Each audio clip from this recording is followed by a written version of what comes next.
Okay, there we go. In this video we're gonna deal with a huge topic that is Shakespeare's sonnets. But first of all we have to describe how this literary genre, this specific way of making poetry, that is writing sonnets, was first introduced into the English literature. It was two poets in the 15th century, that is Wyatt and Surrey, who first translated the one who is probably the best, the best known example of a poet who wrote sonnets, that is Francesco Petrarca, an Italian sonneteer. What is a sonnet? A sonnet is a 14-line poem, and these lines can have different rhyme schemes.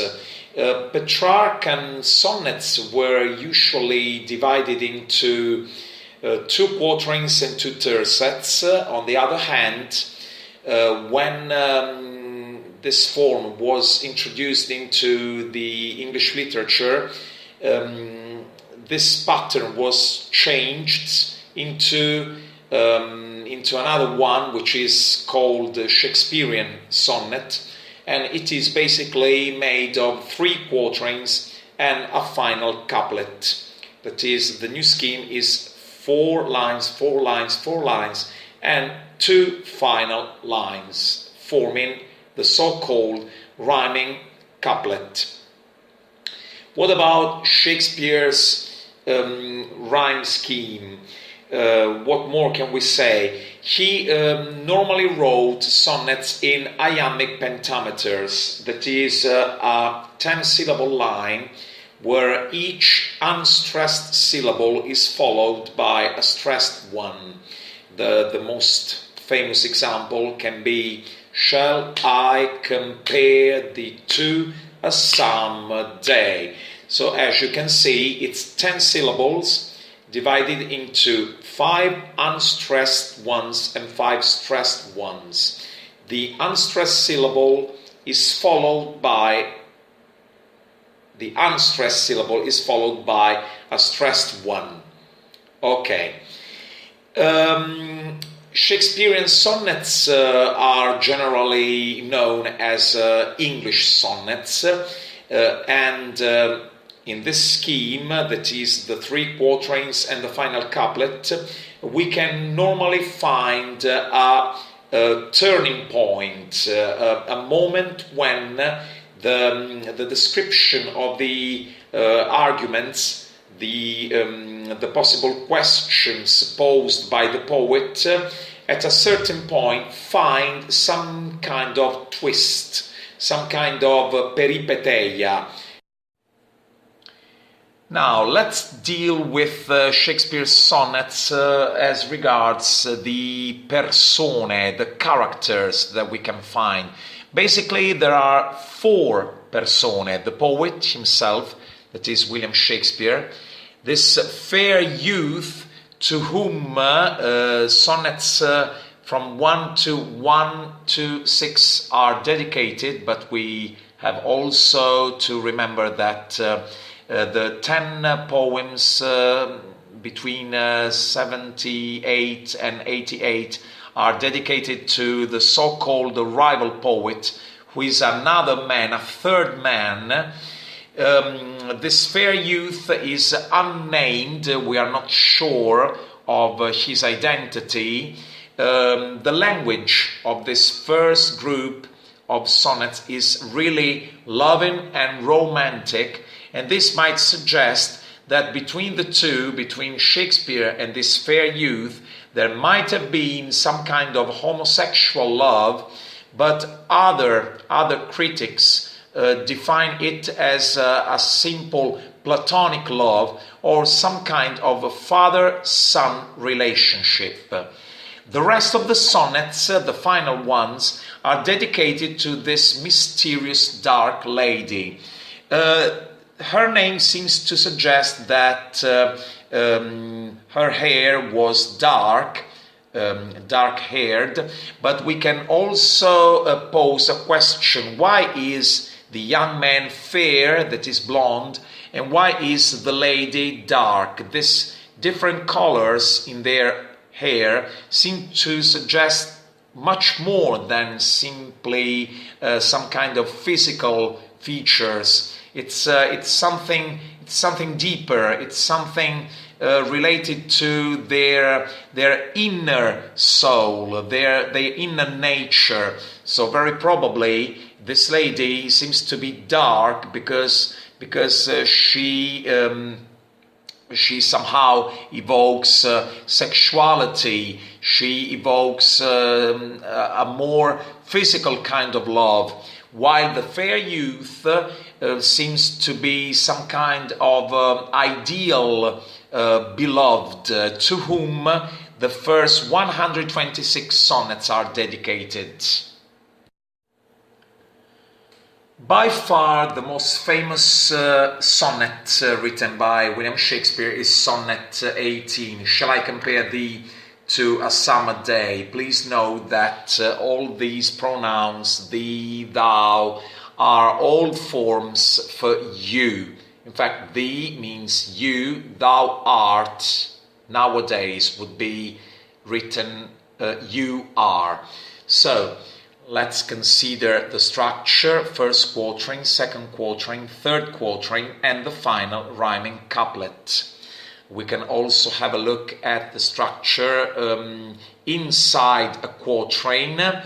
Shall I compare thee to a summer day? This rhymes with may, and temperate rhymes with date. So A, B, A, B. The same pattern will be followed in the other two quatrains: shines, declines, dimmed, untrimmed, fared, shared, osed, grossed. So A, B, A, B, C, D, C, D, E, F, E, F, and finally, as I can see, live to thee, G, G.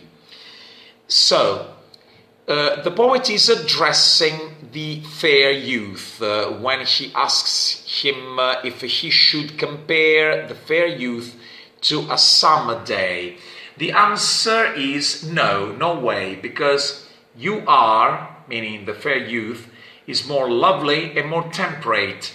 Now let us focus on what temperate means. Basically, temperate means without any form of excesses. And in fact, summer is full of excesses, is characterized by many excesses. The wind is sometimes too rough during the summer. And by the way, summertime occupies only a short part of the year. And what about the sun? The sun is here described as the eye of heaven. So the eye of heaven is the sun. In the summer, the sun often shines too hot, so another excess. But other times, his gold complexion, note that complexion is normally related to the color of someone's skin. So we normally use complexion when we refer to a human being. In this case, it's the sun's complexion, and obviously the color of the sun's face is gold.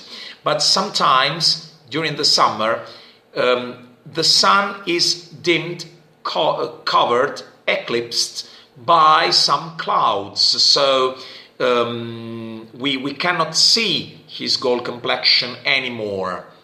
So the excesses of the summer. This is a good reason why the poet should not compare the fair youth to a summer day. He is temperate. He doesn't have any form of excesses. And remember that Latins used to say that virtus stat in medio.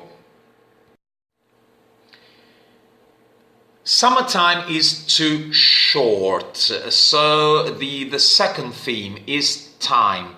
The fact that across time, even beautiful things sometimes lose their beauty. And in fact, in the second quatrain, we keep on reading and we find that every fair, that is, every beautiful thing, sometimes declines from its beauty. So every beautiful thing must lose someday or another its beauty. And this may happen for many reasons: by chance, that is, by accident, or by the natural changing course of things. It's natural for things to grow old and to lose their beauty. Now, note that I call this word red, but this is a turning point. It means that what we are saying now in the first quatrain and the second quatrain will find some kind of counterposition.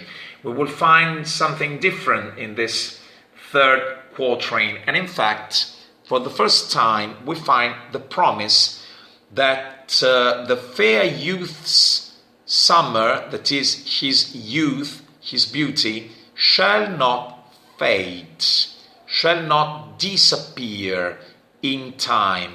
The fair youth will not lose possession of the beauty he has. He will be forever young, forever beautiful. And death. The poet seems to be jealous of death, because death sometime will catch all of us. Death is the natural doom, the natural ending of all things. But in this case, death is somehow humanized. In fact, bragging. When people are too proud of something, we say that they brag about something. Death is described as a he, as a man, and Shakespeare is jealous of death because he's afraid that death might sometime take the fair youth away from him. Well, when, which in this case is if thou growest, if the fair youth grows in time, that is, gets older, but his beauty is somehow inscribed, protected in the poet's eternal lines, he will never die, and death will never have possession of the fair youth. The fair youth will never wander. Wander means walk random. Wander in, look, his shade. This his refers to death. So as if death were a man, the fair youth will never be captured in death's shade. Shade is another word for shadow, but a shadow is some kind of silhouette, while shade means a dark zone. Normally, the final couplet, so first quatrain, second quatrain, third quatrain, and now the final couplet, so line 13 and line 14, normally is some kind of solution to the problem which has been posed in the rest of the sonnet. And we find the solution to this problem of the passing of time, the problem of death, the problem of the fair youth's beauty, which might fade, might disappear sometime. The solution is this sonnet. This means this sonnet can give eternal life to the fair youth and to his beauty.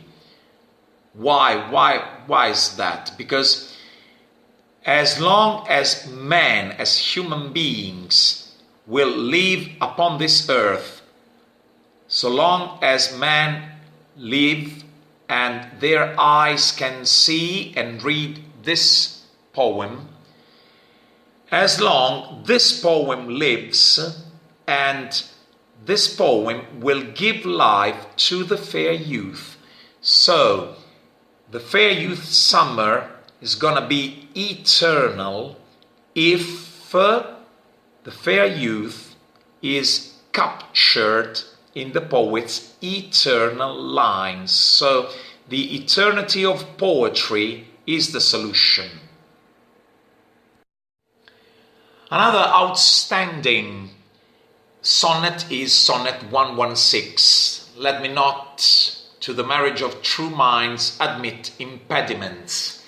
So the poet is somehow defending the idea that true minds, that is, people who love each other truly, must not find any impediment, any obstacles, any hurdles to their union. People who love each other, who truly love each other, should never find problems, impediments, if they want to live together, if they want to be together. But what is one of the main problems? Love and time. Shakespeare is really harsh. He says that we cannot consider it love, that kind of relationship which is not constant, which modifies itself, which alters, which changes with time. If my feelings for you change when I find changing in you, because you're older, because you're not as beautiful as before, it means that I don't love you. I don't truly love you, because love is like a mark, is like a star. You may think of the North Pole, a star, a mark which is ever fixed. It never changes. And even though it's inside the eye of a hurricane, if it's inside a tempest, this mark looks at the tempests, but it is never shaken by the tempests. It is like the star, the North Pole, for every mariner, every seaman. Even though seamen can calculate how high this star is, they can never estimate, they can never say how it is worthy, how worthy it is. Yet, for them, this star, this ever-fixed star, is so important because it's some kind of guiding light for them. So, love does not depend on time. Love is not time's fool. Love doesn't change when it finds changing. Love does not change with the passing of hours, weeks, we can also say years, decades. Love should stay the same till the end of time. Till the age of doom means till the end of time. But the final couplet seems to be somehow bitter, because it is as if the poet doesn't believe it anymore. He has sadly discovered that eternal love does not exist. And in fact, look at the number. This is Sonnet 116. So when he wrote this sonnet, the fair youth has already betrayed the poet with both the rival poet and with the dark lady. So it's very bitter to read that if this is proved as being a mistake, so it is as if I had never written any of these sonnets.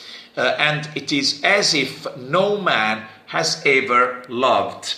We know that there's no logical connection between Shakespeare being somehow betrayed, Shakespeare's feelings of frustration, and the fact that love does not exist. But this final couplet seems to be a bitter reflection upon his love that has gone lost, because the fair youth doesn't love him anymore. She has finally rejected the poet, and he has preferred the rival poet and the dark lady upon him. Here we are, Sonnet 130, so we are right in the middle of the Dark Lady sequence. This sonnet is dedicated to her, not to him. It's dedicated to a woman, my mistress' eyes, so the eyes of my lady. This sonnet is important because it's some kind of mockery of traditional courtly love poems. The poems we can read from Petrarch, from Dante, the courtly love poems which normally define women as if they were angels. And poets normally create hyperbolic, exaggerated comparisons between their beloved woman and some natural elements. We will find the opposite in this sonnet. The three quatrains are negative comparisons. The lady's eyes are not comparable to the sun. Her lips are not as red as coral. Her breasts, that is, her skin is not as white as snow. What about her hair? This is weird because normally we never use the plural. Hairs. The lady's hair is black. It's not fair. It's not blonde. This is another strange physical feature, because normally these angel women were all blonde. Shakespeare's lady has black hair. Her cheeks are not red and white like roses, and her breath, when she breathes, we cannot smell perfumes in the air. What about her voice? What about the way she speaks? The poet says, I know that music is more pleasing. Music has a more pleasing sound than her voice. What about the way she walks? The poet, Shakespeare, well knows Dante's poem Tanto gentile e tanto onesta pare la donna mia quand'ella altrui saluta. Dante describes Beatrice as if she were a goddess. Shakespeare says, I never saw a goddess walk on the earth, but I can guarantee that my mistress, the Dark Lady, treads on the ground. She walks like normal people would do when she walks. So she's like one of us. She's just a human being, a normal, natural, ordinary woman. So basically, what do we have here? These three quatrains seem to be telling us that the Dark Lady is nothing special. She's not beautiful as we would expect a poet's lady to be. But this word yet introduces the turning point in the poem. Yes, we find the turning point right in the final couplet, in the rhyming couplet.